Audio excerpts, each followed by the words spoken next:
আমাদের 5ই অগাস্টের গণ অভ্যুত্থান হয়েছে একটা নতুন গঠনতন্ত্র প্রণয়নের জন্য, বাংলাদেশকে নতুনভাবে গঠন করার জন্য। এই কাজটা আমাদেরকে করতে দেওয়া হয় নাই, তরুণদেরকে এই কাজটা করতে দেওয়া হয় নাই। 5ই অগাস্টের সম্পর্কে একটা ইশতেহার বা ঘোষণা দিতে দেওয়া হয় নাই। তার পরিপ্রেক্ষিতে তরুণরা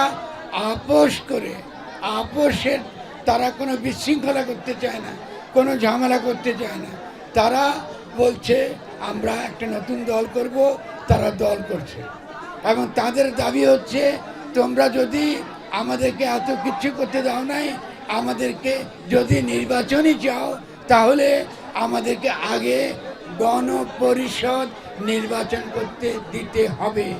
এর মানে হলো আগে বাংলাদেশে আমরা কিভাবে সকলে মিলে একসঙ্গে শান্তিপূর্ণভাবে গরিবের দাবি, অভাবীর দাবি, নিপীড়িতের দাবি মেনে একটা গঠনতন্ত্র মানে একটা কনস্টিটিউশন আমরা লিখব, যারা লিখবে তাদেরকে নির্বাচিত করে আনা এবং তাদের দ্বারা নতুন গঠনতন্ত্র প্রণয়ন করবার নির্বাচন আগে।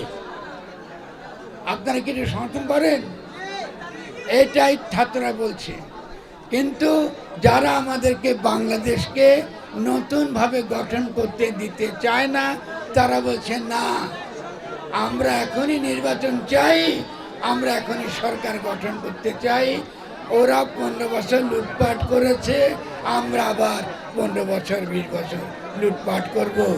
এটা হলো তাদের বক্তব্য।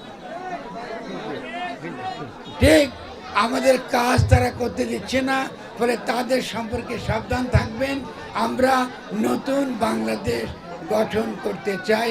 ফলে যত অরাজকতা, যত বিশৃঙ্খলা হচ্ছে বাংলাদেশের সর্বত্র, এই বিশৃঙ্খলার পেছনে তাদের হাত আছে এবং পরাজিত শক্তি আওয়ামী লীগের হাত আছে। এটা বোঝার মতো কাণ্ডজ্ঞান আমাদের থাকা উচিত, আপনাদেরও থাকা উচিত।